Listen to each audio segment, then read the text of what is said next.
Bonjour et bienvenue dans Acteur Éco, l'émission sur les acteurs économiques du Fénois pour vous aider à rebondir. L'actrice économique que nous recevons aujourd'hui a plusieurs cordes à son arc. Elle se destinait à l'archéologie, puis a été professeure. Après avoir été impliquée dans une fédération, elle a créé sa marque d'accessoires de mode polynésienne. Aujourd'hui, elle est chef d'entreprise et a créé un site de consommation responsable. Quel est ce concept? Comment l'a-t-elle développé? Est-ce qu'il fonctionne? Est-il rentable? Autant de questions que nous allons poser à Laureline Reynaud, que nous accueillons tout de suite dans le studio d'Acteur Éco. Laureline, bonjour, très content de te recevoir. On aurait pu parler avec toi d'archéologie, on aurait pu aussi parler de ton rôle en tant que professeur, mais finalement aujourd'hui tu t'es destiné à créer et à monter ton entreprise. On va en parler, donc je te laisse justement nous décrypter cette entreprise que tu as créée sur le Fénois. Et puis, ben oui, on va parler d'Ilien, du coup, c'est l'entreprise, le réseau de la consommation durable et responsable. Cette entreprise que tu as créée sur les réseaux, qu'est-ce qui la différencie par rapport à tous les invités qu'on a eus et qui ont monté leurs entreprises justement sur le net? Ben, Ilien, c'est justement, donc je te disais, un réseau, c'est-à-dire que il va permettre aux différents professionnels de différents secteurs, différents domaines, d'être mis en relation avec leurs clients. La relation entre enfin, en tout cas un fournisseur et un client, c'est ça? C'est ça. Mais dans quel domaine? Il doit faire le lien, si tu veux, voilà, entre le lien numérique et entre ces consommateurs et tous ces professionnels qui permettent une consommation plus durable. C'est-à-dire que autant dans l'alimentation que dans les cosmétiques ou même dans les services, etc., c'est vraiment très, très global pour nous permettre de mieux consommer à tous les niveaux. Alors aujourd'hui, ta plateforme accueille à peu près combien de personnes?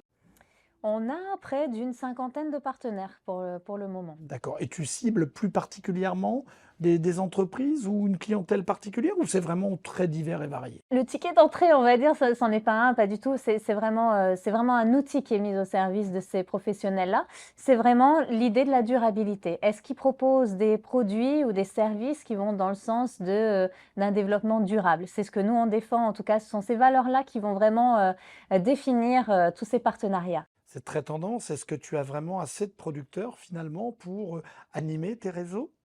Assez de producteurs et il en manque toujours parce que l'idée, c'est vraiment que on puisse attirer le plus de monde possible vers ce genre de consommation.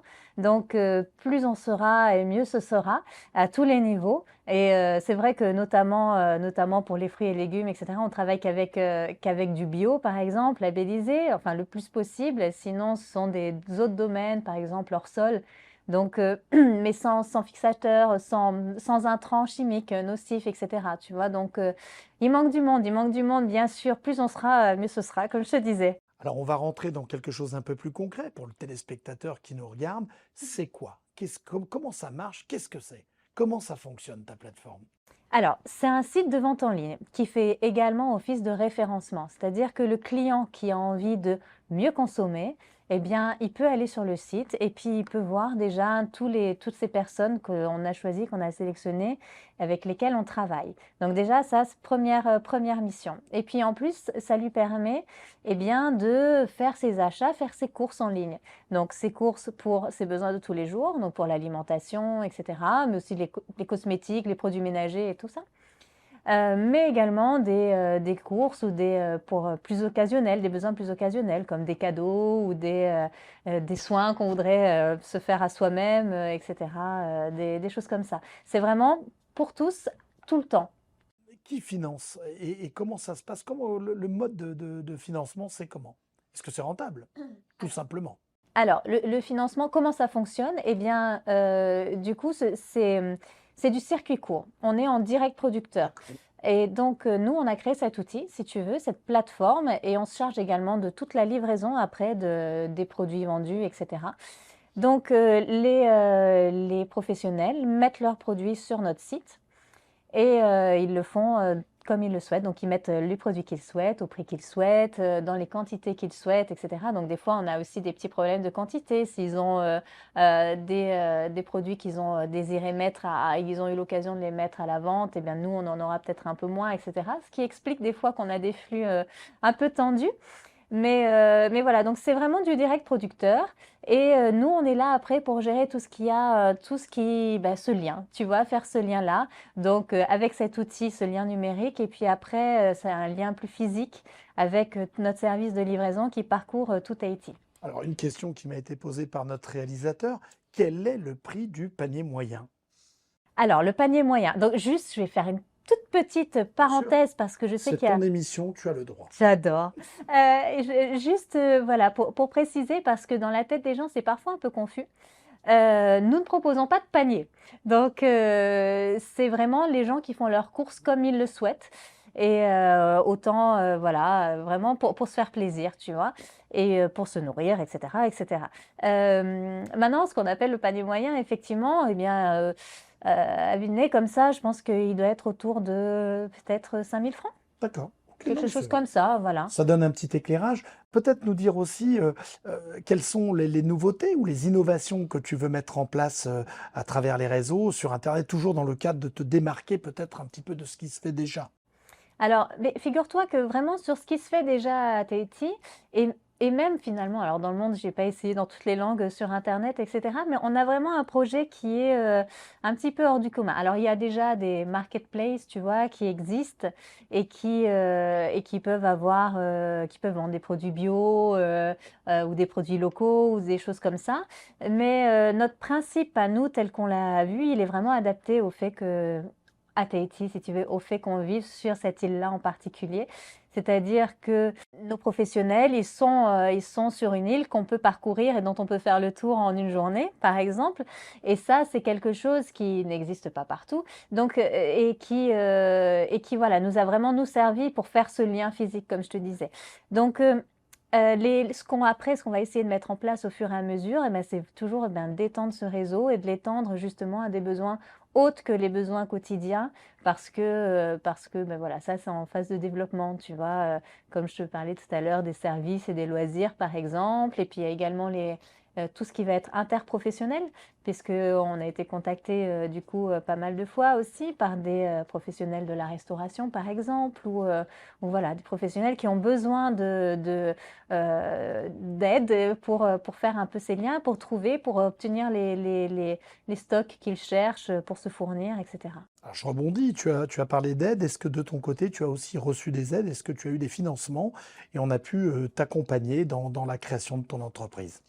Alors, on a eu une grande chance au départ. On a reçu l'aide du DAD, c'est le dispositif d'aide au Très digital, bien. voilà, de la DGEN. Et donc, ils nous ont bien aidés. Ouais, ça nous a permis vraiment de mettre en place toute notre plateforme.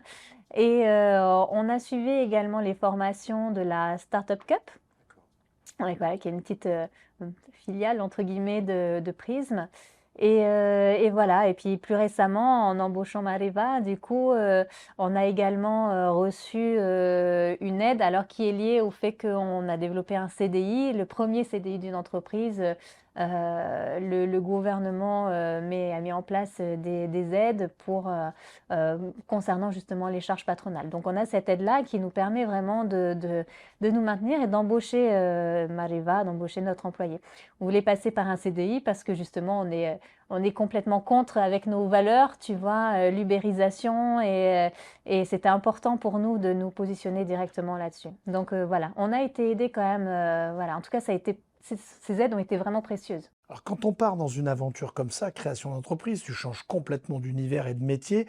Qu'est-ce qui t'a, qu'est-ce qui t'a poussé et surtout d'où t'est venue cette idée au départ? Alors comme tu le disais en introduction, eh bien, j'ai eu un parcours de vie un peu varié, disons.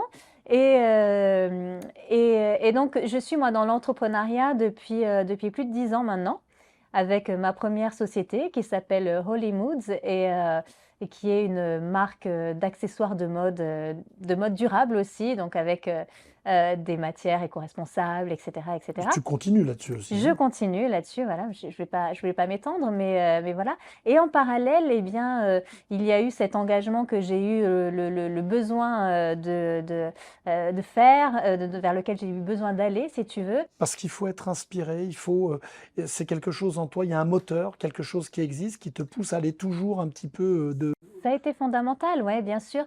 Moi, j'ai choisi en fait, j'avais vraiment besoin d'aller dans le sens, de la protection de l'environnement, voilà, vraiment du développement durable et j'ai, suivi en 2017, tu vois, ça remonte à quelques années maintenant, une formation, celle d'Éco-Sentinelle, qui a été délivrée par la FAPE. C'est la Fédération des associations de protection de l'environnement, Te Ora Nahu. Grâce à cette formation-là, si tu veux, eh bien, je me suis vraiment voilà, engagée, plus concrètement, tu vois? J'ai même, créé ma propre, association de protection de l'environnement, déjà avec mon conjoint et du coup et bien, voilà, on est passé au fur et à mesure, on s'est dit: «OK, toutes nos actions», ben voilà, on voulait pour l'instant, c'était dans l'associatif, tu vois? Pour moi que j'agissais et puis à un moment donné, il y a eu le confinement et avec le confinement, bah, tout a été un peu chamboulé, pour, tout le monde, je pense et il y a eu, alors ça a été une situation,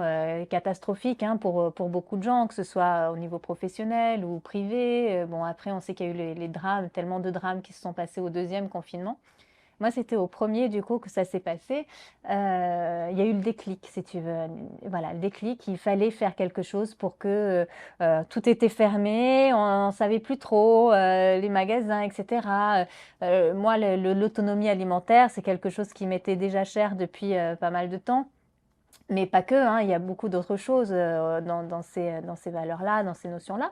Donc, si tu veux, d'un coup, il y a eu ce déclic-là, voilà, dû, je pense, à cette situation vraiment particulière du 1er confinement. Et puis après, on a mis ça en place. L'associatif ne convenait plus. Il fallait qu'on aille, vraiment vers quelque chose de privé, l'entrepreneuriat. Est-ce que cette entreprise, elle peut se dupliquer dans les îles? Est-ce qu'il y avait aussi une vision d'Internet par rapport aux îles et par rapport à l'éloignement qu'on retrouve en Polynésie? C'est une question, sensible. Alors, on a pas mal de demandes des îles justement et tout ça. On aimerait bien, se développer, dupliquer dans les îles, ce serait fantastique. Maintenant, c'est quand même déjà assez lourd et tu vois? Qu'est-ce qui est compliqué? Qu'est-ce qui est compliqué? Parce que quand on pose cette question, on se rend compte qu'il y a des freins. Qu'est-ce qui peut être compliqué? Alors pour notre système à nous, en tant que marketplace et après que, service de livraison et cetera, c'est compliqué dans la mesure où toute cette offre, qu'on a et qu'on propose, si on duplique simplement, si tu veux, le modèle dans les îles, on n'aura pas déjà toute cette offre-là et on a souvent besoin justement de ce qui est produit à Tahiti. Nous, l'idée, c'est vraiment de consommer local, ultra local, le plus local possible quand on est dans les îles et voilà, on a beaucoup moins d'offres, tu vois? Donc dupliquer dans les îles, je pense qu'il y a peut-être des îles dans lesquelles c'est possible, les plus grandes. Maintenant, pas partout, mais après, il y a d'autres choses qui sont possibles avec les îles et sur lesquelles on essaie de réfléchir. Alors c'est compliqué, mais voilà, suite aux demandes des clients, pour développer justement, peut-être pour envoyer, déjà travailler avec Moorea, ça devrait être possible, on l'espère, d'ici quelque temps, on verra. Merci beaucoup pour ce moment de partage, ce temps d'échange. Vous l'avez compris, le circuit court, le consommer local, c'est très important. Et puis on retrouvera une prochaine invitée ou un prochain invité dans Acteur Éco, toujours sur TNTV. À très bientôt.